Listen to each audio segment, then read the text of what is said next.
Boa noite, meus irmãos, graça e paz a todos, sejam bem-vindos para mais este culto ao Senhor, culto de oração, culto de meditação na Palavra de Deus, que a bênção de Deus alcance todas as famílias, as crianças, juniores, adolescentes, jovens, adultos, casais, anciãos, os amigos deste grupo, todos sejam abençoados. E eu convido você para abrir a Palavra de Deus na carta de Paulo aos Romanos, no capítulo 12, verso 12.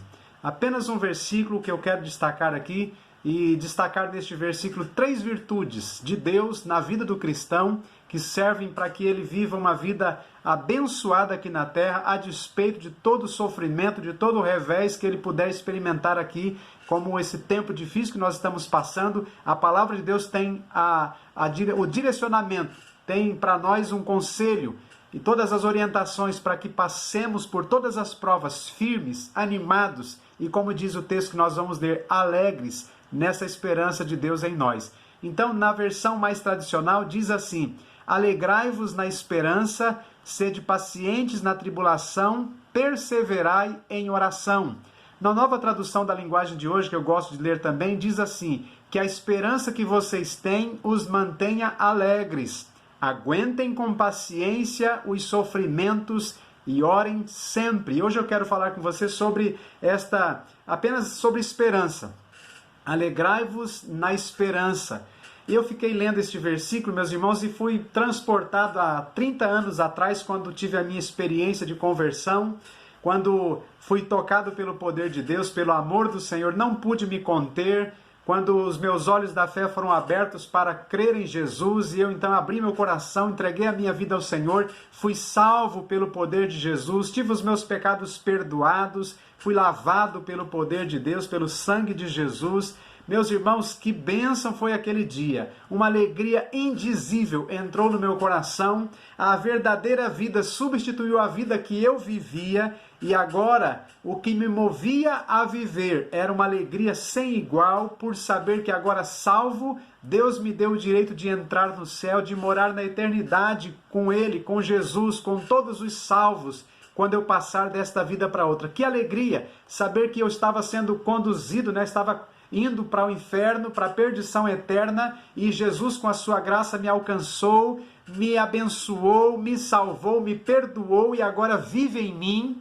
E esta alegria dele em mim, meus irmãos, é a alegria que ele gera em mim, o Espírito Santo gera em mim, por viver em mim, e me prepara para a eternidade com o Senhor no céu. A esperança de morar no céu, meus irmãos, passou a gerar a verdadeira alegria em minha vida.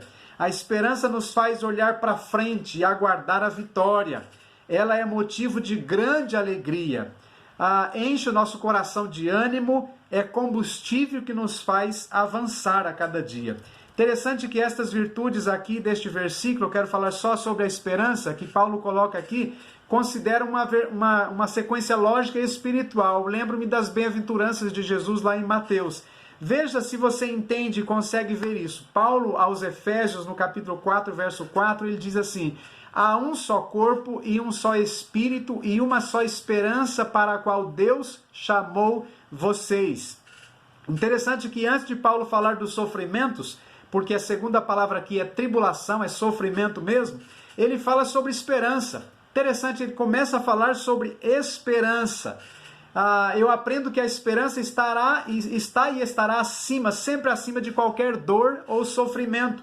A esperança transpõe as vicissitudes desta vida, a vida que passamos aqui na terra. Oh, bendita esperança, diz a palavra de Deus. Foi Deus quem nos chamou a uma só esperança.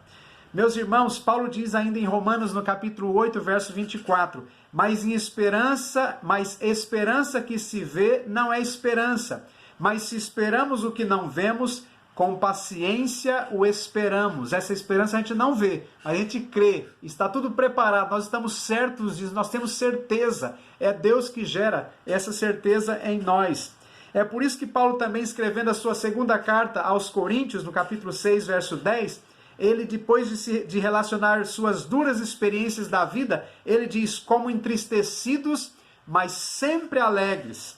Também em sua primeira carta aos Coríntios, no capítulo 15, verso 19, ele diz: se a nossa esperança se limita a este tempo presente, somos os mais miseráveis de todos os homens. Meus irmãos, a nossa esperança não está aqui na terra, não pode estar aqui. Se estiver aqui, nós seremos frustrados, seremos enganados, ficaremos perdidos, mas a nossa esperança é outro plano, é o plano da vida eterna, quando tudo aqui vai passar e nós subiremos para o Senhor eternamente morar com Ele. Também em sua primeira carta, primeira carta de Pedro, no capítulo 1, verso 3, diz assim: Bendito seja o Deus e Pai de nosso Senhor Jesus Cristo, que segundo a sua grande misericórdia, nos gerou de novo para uma viva esperança, pela ressurreição de Jesus Cristo dentre os mortos. Veja que bênção!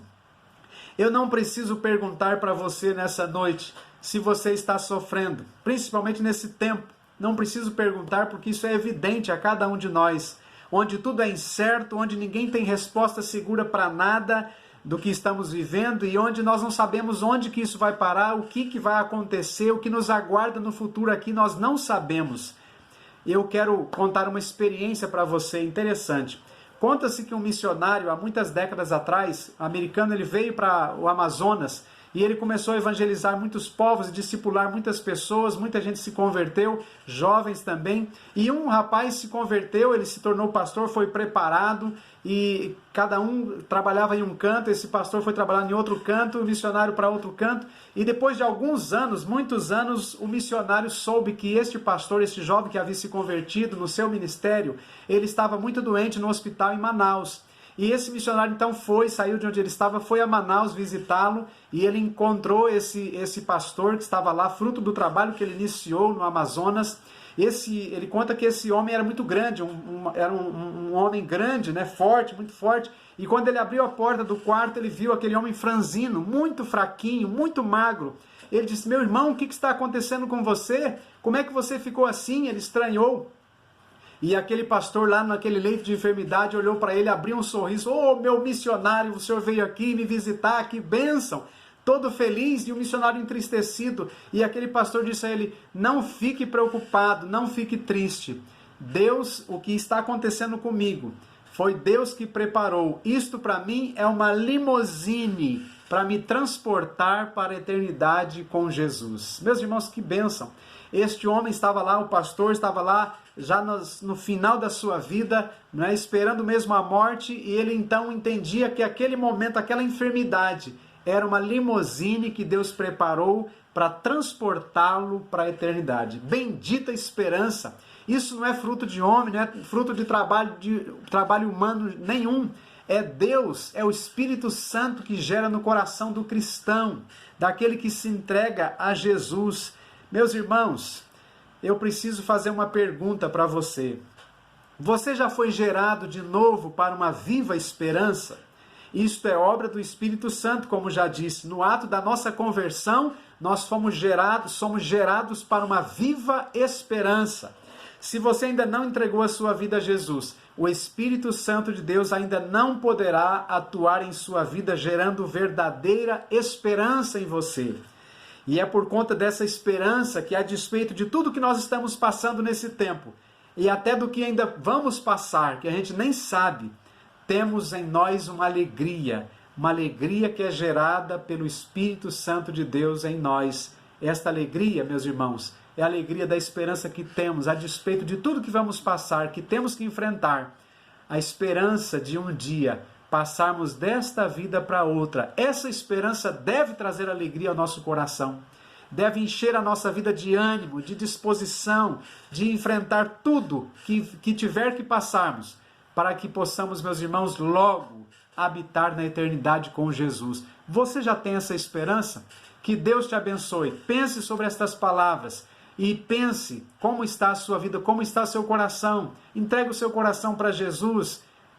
Arrependa-se dos seus pecados, busque a Ele de todo o seu coração e Ele certamente vai transformar a sua vida. Você será salvo, perdoado, transformado, e o Espírito Santo de Deus vai gerar em seu coração uma viva esperança, e você, mesmo nesse tempo, vai poder se alegrar por causa desta viva esperança que habita em você. Amanhã e depois eu vou falar das outras duas virtudes que estão contidas neste versículo. Mas até amanhã eu espero que você acompanhe para considerar estas outras virtudes, que será uma bênção também para a sua vida. Deus te abençoe, um grande abraço, pense nisso e seja abençoado pelo Senhor. Grande abraço.